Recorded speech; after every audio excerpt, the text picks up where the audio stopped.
Hi, I'm Felix, and I'm a game design student. I have a bit of experience in programming and such, but I'm mainly an artist working in 2D art and 3D modeling. I have never delved into the game design part itself though, but right now I want to change that. For a while now there has been a word stuck in my head. Actually, it's two words. Grave diver, accompanied by an image of a diver diving headfirst into an open grave. And I wanted to make a game out of it. Nothing big, just exploring the concept a little and learning about game mechanics and design. So, where do we start? The best way to approaching a game concept would be a game design document. That is a document outlining the key aspects of a game.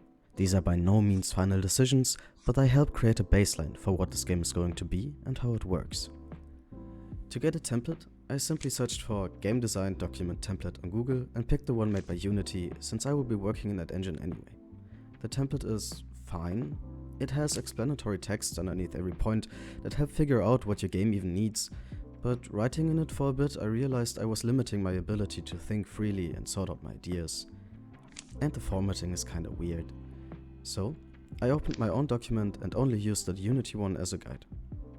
This step is all about making decisions. None of them have to be final at all, so I was rather quick in choosing one thing over the other, knowing that I most likely would change a lot later, even while building on top of the ideas I already had. This process is quite messy, and going over every thought I had while working on this would be very confusing, so I'll summarize the results. There's a few things in this document that I won't go over right now, like design guidelines and boss fight ideas, since they aren't relevant yet. I will put the whole document into the video description so you can look at it yourself and make fun of my grammar and spelling skills. Let's look into it. On the more technical side, I have decided I want a single player roguelite game in 2D, and it's gonna be running on PC. And I will be making it in Unity because that's the only engine I have experience in so far. Here's the story I came up with. You are a small diver wanting to fish in the ocean. But there's an evil fisherman that won't let you near the water without a fishing license, so he tricks you into selling your soul to him. However, as soon as you try to take a step on the dock, he grabs you and wants to use you as bait to catch some stinky fish. In panic, you strike another deal. You will pay him in money instead. Since you're still not allowed to go fish, you'll have to find another way of making money. And the only other way to make money on this godforsaken village? Grave robbing. Or in this case, diving. From the story come motivations. The player dives into graves because he needs money to pay off his debt and because he doesn't want to die. This directly translates into gameplay motivations: don't die and get money. But grave diving is not a walk in the park. There will be monsters or creatures living in the grave, either living creatures or ghosts remaining close to the remains of a dead person. So our diver has to put up a fight. Our protagonist, however, is not a grave robber. Well, he is right now, but that's not his passion, that's not what he lives for. He's a diver and a fisher. And to show this dissonance, the gameplay should feel that way too. I want the earth to behave like water more than soil. Like he's actually diving into the grave and swimming there. Just like in water, this means the diver will have limited oxygen they have to manage. And his weapons and tools should be functional for diving and catching fish. So he got a net, a harpoon, a fishing pole, something like that. One core game mechanic I decided on is his fishing net. He uses it to collect all the treasure he finds and to bring it back to the surface. However, the more treasure he collects, the slower he gets. If he lets go of the net, it will be vulnerable to attacks from monsters. But he will be faster again. Shortening this explanation to a single sentence or design brief would be: you play as the grave diver that jumps into graves to steal treasure and fight monsters before your air runs out and you must return to the surface. To pay off the debt you owe an old fisherman. Would you want to play it? All this decision making has got us to this flowchart showing the base game loop. When starting the game, the player will dive down to the grave. Here they have to explore the area, fight monsters, collect treasures and protect their net. To end the level, the player can leave the game again at the top. If they got enough money to pay the fisherman, they can use the rest to spend at the shop to get stronger for the next time they dive down a grave. But the money the fisherman demands will rise too. If the player didn't manage to collect enough treasures, the fisherman will steal a random item or upgrade from the diver and the player gets a second chance. That means they can dive down again and the debt payment won't go up. But they can also not visit the shop. I think this is fair in case you mess up at the very end of a level, so you don't lose your entire run because of bad luck or a badly timed mistake. If the player has nothing to offer to the fisherman anymore, he will swim with the fishes in a different way than they imagined. For the prototype, I will only be focusing on this section, the level. Here is the core of the game experience, and this part needs to be enjoyable for the game to work. Okay, it's finally time to make the prototype. But first, we gotta define what the prototype will contain and what not. That way there's a fixed goal to reach and we won't get distracted by things like UI design or other irrelevant things. Like clean code.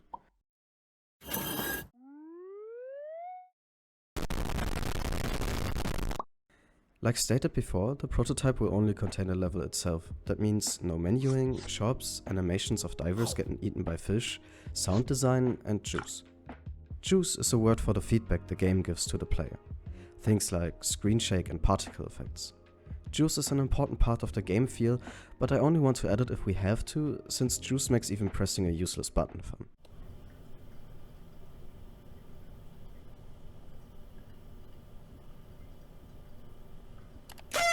That leaves us with creating movement, oxygen system, combat and enemies, and the net mechanics. First things first, the character. I could make a quick sketch, but since I do not have any designs at all yet, I don't want to get distracted by that. Using only the standard pill shape as a substitute feels kind of bland though, so I will make him out of a bunch of Unity standard sprite shapes.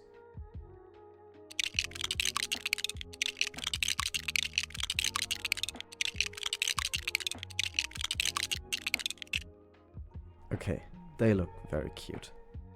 Now they need to be able to move and have some base stats like health and oxygen levels. Since they can't breathe underwater, I mean under earth? Ground? Underground. Since they can't breathe underground, the oxygen will count down from 100%, and if the oxygen reaches 0, they will die. Which we will also have to add. Now that we can die, we should also be able to win. That means we need to add treasure lying around for a diver to collect. I later added some treasure bundles that the player has to attack to receive the treasure inside them, just to switch it up a bit. To win the game, the player needs to go back to the top with enough treasure to pay off his debt. Let's say 100 units for now. When you go up into the exit area, you will get asked if you want to end the level. If you have enough treasure, you win. If not, you lose. All this menuing is really weird and nonsensical, and retrying the level leaves you unable to move for some reason. So you kinda have to restart the entire application, but it's a prototype, so who cares, right? Also, if you don't have your net with you, you will lose, since all of your treasure is inside of your net. Speaking of the net, let's build it. When the diver is carrying the net, it will be attached to them and get rotated according to the direction the player moves in. If they let it go, it will just sit there, abandoned, all alone, forever. And we are able to pick it up again, so everything's fine. Our environment is a little peaceful, so let's add a simple enemy. He looks a little friendly. Maybe I will... That's better. This guy idles around until the player comes close to them. Then they'll charge at the player and deal contact damage.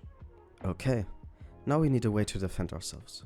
For now, I will add some sort of harpoon they can yeet with much enthusiasm, or just place it there, that's okay too. I was thinking about making the enemies respawn, but the oxygen is depleting so fast you don't really have an issue with not enough enemies being around, or players killing everything and then collecting all the treasure, so I left that out. I will also add the net eater. This is a creature that cannot be killed and can't harm you, but if you let go of the net eater will come and carry it away. Now, here we are. We basically got everything ready in our prototype, but it feels a little meh. It's kind of bland and boring, but that's okay. It doesn't mean we failed or that this idea will never work. What we need to do is balancing. And I think the biggest issue is our net. It is the thing our player has the most agency over. Right now, the net only slows us down while we are carrying it. Maneuvering and fighting are still just as possible as without the net, so there's not really any reason to drop it. Meanwhile, dropping the net means it will get stolen and we can't win the game, so why bother? That means we will have to find a motivation for the player to leave the net behind. There should be different situations where carrying or not carrying is the better strategy, so our player will switch it up. One very simple but also radical option would be to take away the attack while carrying the net completely.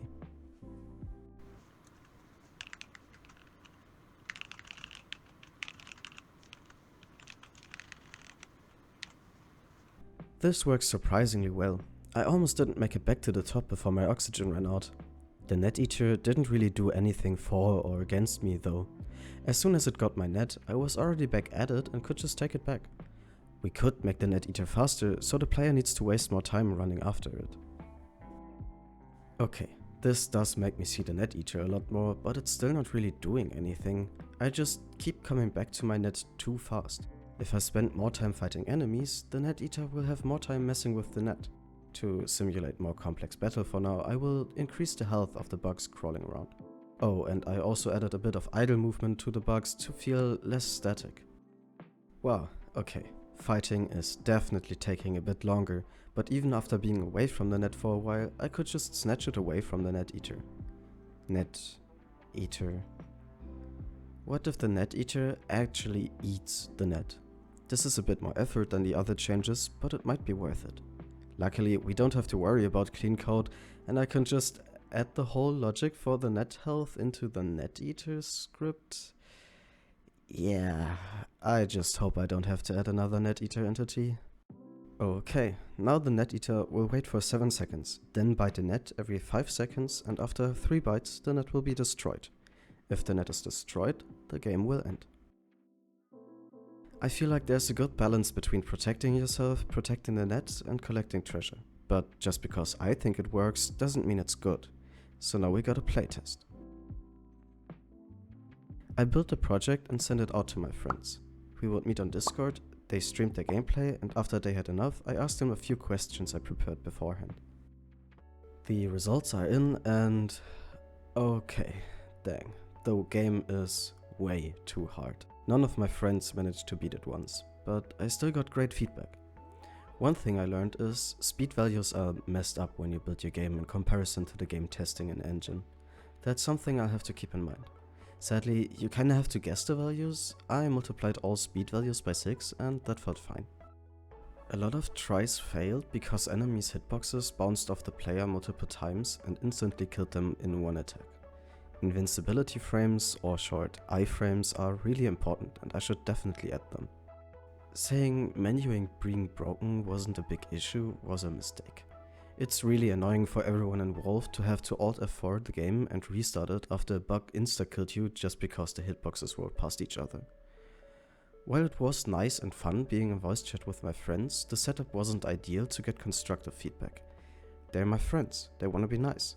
And playing a frustrating game while in a voice chat and people watching is different than playing it by yourself. A better way to playtest would be to send the testers the files, ask them to screen record their reaction and fill out a mini survey on their own. But that feels less personal and this is just a small project. One thing people hated was getting just unbearably slow when the net fills up. Luckily, I also got the recommendation to allow the players to strategically place down treasure again to go faster and collect them again when they want to. Also, the net being completely destroyed honestly sucks. It would be better if the net only got damaged in some way instead of just being gone forever. It could be randomly leaking treasure through a hole, for example. And fixing the holes could be a new game mechanic too. Balancing a game is hard. There's not that many features in this prototype yet, and it's already difficult to tip the scales to one side only a little without unleashing chaos on everything else. In general, people do not like getting their stuff stolen over and over again, which means the net eater will always be a source of frustration. I should keep that in mind to put extra care into making them fair and not that frustrating. There have also been some general remarks about not that much content and wishes for content I wanted to add into the game anyway. Like refilling your health and oxygen inside the level. Speaking of oxygen, I think my timing was really tight, but it doesn't really need to be. Giving the player a little more breathing space would definitely help. I think I haven't decided if I want the oxygen to be a race against the clock or just a tool to not drag the level into infinity. Playtesting in general was really fun and thank you to all my friends that helped me with this. Now, after prototyping, balancing and playtesting, what do we think? Is this idea worth putting more time and effort into? To be honest, after finishing building the base prototype, I hated it. It felt bland and annoying and weird, and I just wanted to toss it, but that didn't feel like a good ending to this video, so I kept going with it. Now, after balancing and getting feedback on it, I do see some potential. It's nice to get a reality check from friends. And at least for the sake of learning something, I want to continue with this project and maybe even make a full game out of it. We'll see. But that leads us to the question, what comes next? I think for me, the next step would be to focus on the art. Get some designs, figuring out the mood and feel and stuff like background design. And character design, of course. This whole concept of combining diving and graves and earth is kind of unusual, and I'm curious to see if I can find a satisfying visual language for this concept. But that's it for this video. Working on the designs will probably take a while, but I will keep you updated with everything I'll make. Thank you for watching, and yeah, these videos take a lot more time than I thought, but it was really fun making this. So if you enjoyed watching it, maybe give it a like. Damn, this feels awkward. I'm really not good at this whole YouTube thing. Anyway, thank you again, and bye.